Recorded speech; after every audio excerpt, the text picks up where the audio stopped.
Welcome to Knackerbox Garage, a Scratchy Pants production. So, finally, the KTM has made it to the bench. Yes, the KTM has made it to the bench. I'm trying to look it over and have a look at it because it's in need of a few things. Poor thing needs a bit of love. It's basically stayed like this. Ian and I did the BDR's ride.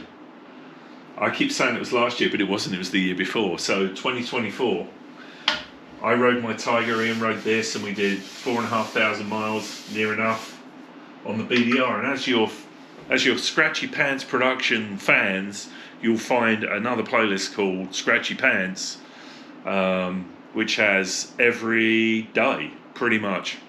Yeah, every day on video of the 23 days. There are 21 episodes because we combined, I think, the first day and the last day days into one episode.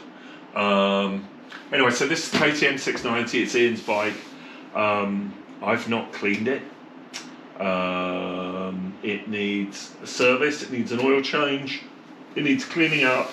It needs going over because it's probably got a few loose things on it. We've got issues with the exhaust pipe rattling around. Yeah, that doesn't fit properly. And I've got these. These are exhaust clamp gaskets. I doubt if they're the right size, just going to whopper them up, and they are way wrong, so they won't work.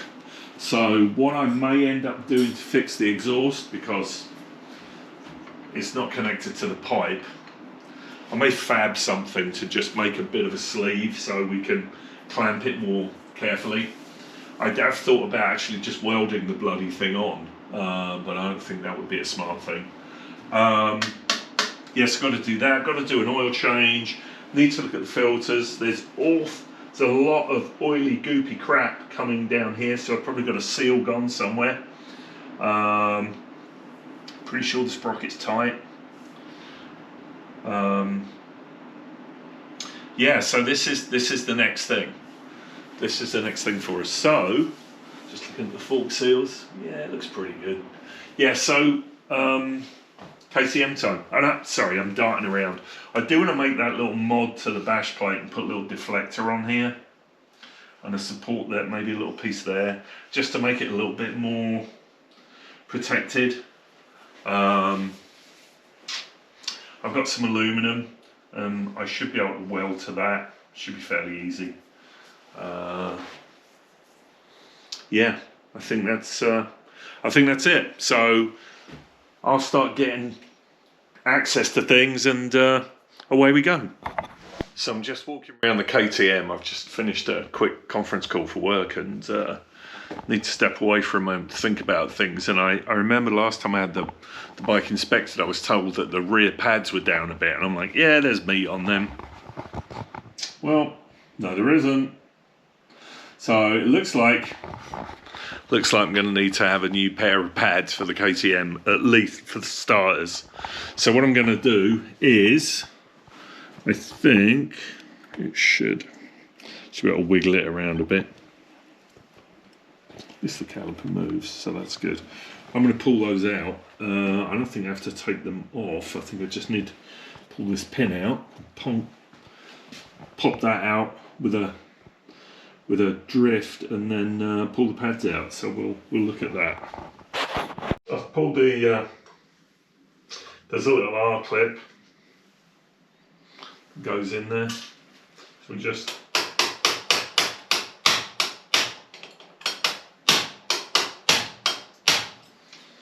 is that not the way it goes? That should be the way it goes. Surely it doesn't come out that way, does it? No, it doesn't. It does come out that way.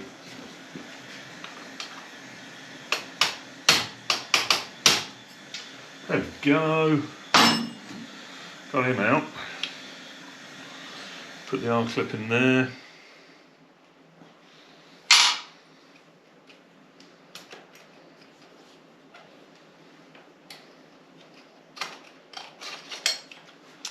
Yeah, they were pretty knackered. hopefully they've got the Brembo part number on the back, which they do. So that's good. Get those out. I can put a new pair in. So I know we're looking at the bench and the KTM's on the bench, but my spare second brake disc has come for the Guzzi, my twin brake disc conversion, and I'm just going to open up the packet to see what kind of a state it's in. So this is a used one that I've got, and it's in suitably used condition. Yeah, that's not bad. I'm going to have to check the wear thickness. I mean, it's a bit grubby. It's been on a wheel that's not been used for a while. But I think it's genuine Brembo. Needs a bit of a scuff up. Hasn't got any deep ridges on it. I think that's going to do fine. I'm just going to scuff it up with a bit of emery on the rubbing surfaces, and give it a coat of paint, and call that it, and then do the same on the other one when I take the other one off. But that's got to be after that ride that I'm going to do. So the disc is here. Now all I'm waiting for is the hose making stuff for the crossover pipe to go from the caliper to the other caliper. So I can retain the original hosing, because if anything goes wrong and I need to go back to a single disc, not mutilating the hoses will be a good thing. Alright, so this is my new to me brake disc. I've just masked it off, basically scuffed it all up with some 120 grit just to get the glaze off, covered it with masking tape and then cut around the edge, rubbed my thumbnail around the ring, there's an indent, and then just cut it with a razor blade. Did the same thing on the back and on the mounting face, because I want paint on there. So now it's just a case of mixing up some paint, spraying some on and getting it black, at least looking slightly presentable. This is actually better than the one on the bike that I've got. There was a question before I shot this from my buddy Bob, who asked me whether this was warped or not. And whether it was, you know, correct, warped out or true.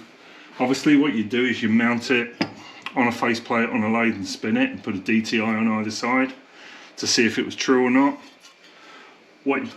If you haven't got a lathe but you've got a surface plate, you can put it on like that and look for gaps on the underside, and then to test if there's any run out, and I can't really do it, but you can, if you've got a caliper, you can come in, measure the length or depth, 29.5, go to the other side and see if it's the same, and it should be the same, and mark it all the way around. But you need a flat surface. So if you haven't got a flat surface like a surface plate, a piece of glass, like a decent piece of toughened glass, like 1/4 inch thick from a tabletop, are usually probably better than this, because this is cast iron. I know it's machined, but it's quite old, so it may not be absolutely true flat. And then if you want to test the run out on the other side, really you're kind of out of luck. But I suppose you could do a thickness gap using the edge of your vernier, but remember you've probably got a lip on the end, so you're not going to get a true reading. I could mic it in like various places all the way around, but I think it'll be fine. So now I'm just going to set it up to paint. I'll put a bit of cardboard down, the usual thing, L-bend cardboard with a fold, and something to hold it in place. And then I've got my painting stand that I can then rest that on, give it a dust of what have I got in the way of paint. I've got some in the other room. I've got some semi-gloss. So that's that. So I'll give it a quick squirt of paint, set the paint booth up, give it a quick squirt of semi-gloss black, and then leave it, and it'll be dry by the morning. Then I'll flip it over and do the same on the other side. So it's a little late in the day or the evening, and I've done one side of the brake disc, and I'm just shaking the other can to do the other one. So here's the side you see, but it hasn't been painted yet, and that's why I'm shaking the can. So that'll be done soon, and then once that's done, basically I've got to wait until we've had our ride. I've got to wait for the hose components to come to make the hydraulic loop over hose, and then we can do the hub change, front wheel out, all that kind of stuff, and document everything. Groovy. Yo, welcome back to the garage. Got some paint dried on the disc. It's got a little slight tear over there, but I'm not really going to worry about it. Ironically, the back looks really good, so now it's time to pull off the masking tape, unmask it, let it dry out thoroughly over a few more days, put it up in the loft of the garage, which is up there. So I'll do that, and then when my fittings come, I can put it all in a box with all the other stuff. Like I've got my calipers and hoses and stuff here. I'll put all that safely upstairs, and we will then embark on doing the full project after my ride in April. So whilst I'm watching Superbike sprint race, so here's the setup for checking the warped disc. I've got my surface plate, got the brake disc, got a torch behind it, and I'm looking down to see if there's a gap. If there was a gap, let me just lift it, you would see the light. There's no warpage. Hopefully you got that. Alright, so here's the brake pads. Nice genuine Brembo bag with Brembo written all over it. A really interesting piece of paper.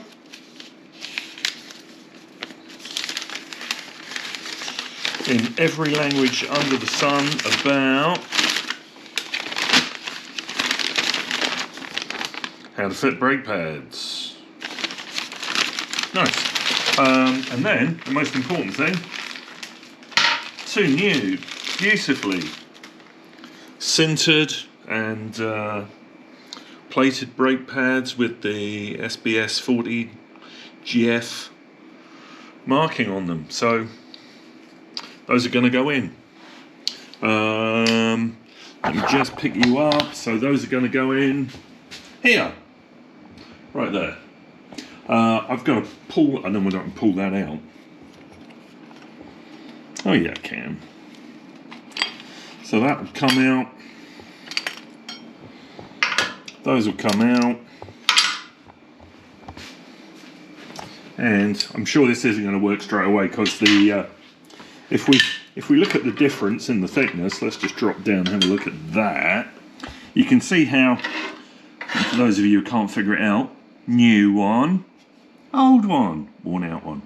So yeah, I'm going to put you in first, I think, at least get you in there. And then we're going to have to push the piston over. There we go. And then with that pushed over, I should be able to get the new one in. There we go.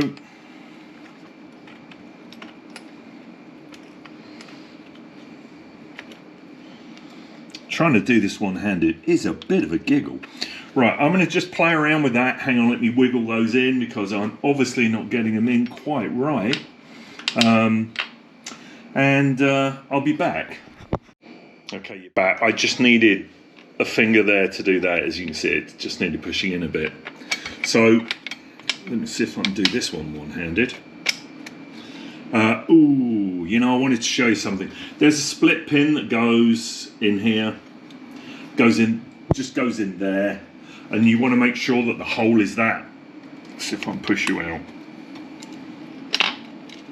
Yeah, you can just see the hole there. Sorry, there. There's the hole.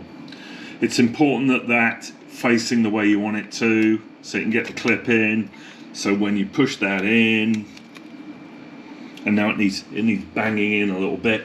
I'll tap it in with a drift, and then we put the clip in, and the rear is done. Yay! Nice piece of brass so it doesn't damage anything.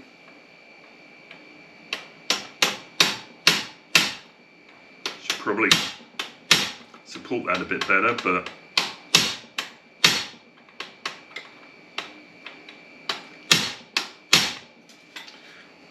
and I want my little flashlight. Let's see. Can I see the pin? No, not yet. Got to keep going.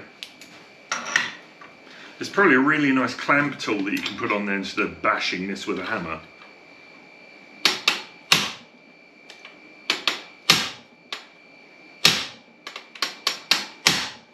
That sounds like it's gone. And let's have a look. Can I see the hole? I can see the hole. And the... This is hard. I'm trying very hard not to get in the way. In you go. And there's the clip. Right. So, pin's in, clip is in, pushed in, nice and tight. Let's just try them out. You can see the pad moving. Pedal is now got some good positioning. Rear brake's fixed. Wow, that's much better. These were absolutely Kerry Packard, if you're old enough and British enough to know that statement. It's slang for knackered, which means worn out. Alright, so the next thing that needs to be done, well, it doesn't need to be done, the next thing I'm going to do, let's say that, is pull off the bash plate. And I just want to put some side bits on it, I think I do.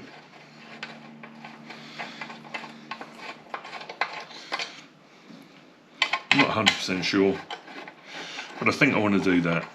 I'm just going to go around the other side. I don't know what you're thinking. Why do you want to do this, Simon? Well, it's because I can weld aluminum, and I think I should do that. That's the only reason.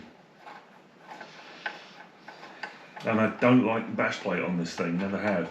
It used to have a toolbox that was bolted on here, and you couldn't get to the tools without tools, which seemed absolutely flaming ridiculous, you know. Why would you have a toolbox that you couldn't easily get to? It just seemed dumb. Right, you should fall. Oh no, I haven't done all the screws yet. So let's pull that off. Then the last thing we're going to do with this is the exhaust. I think is going to be a bit of a challenge. Right, so we've had some excellent use of chain lube, and what I really want to do is put, let me come around that side, is put a couple of sides, let me just move that out, a little side piece, a little standout piece here that does that, just to protect. I'm going to be careful I don't get in the way of the gear shifter. That's so loose, isn't it? Man, I don't like that. Maybe I'll have to get in there and see if that's, let's just see if that's loose. No, it's tight.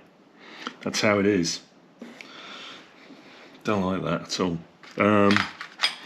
Well, I'm sure there's an option for that. So I really want to add like an inch. We're going to add 1.5 inches of aluminum out this way, and then do a little triangle, do that both sides. I think I've got some scrap aluminum, so I'm going to go and look for that now. I think it's the right width, and we'll see whether it's suitable, and then I can just put a couple of TIG tacks in place and just see how it looks. And if it doesn't look great, I'll modify it. Well, thank you for watching. That's the end of another episode. Like, subscribe, even comment. I may even write back. Have a good one.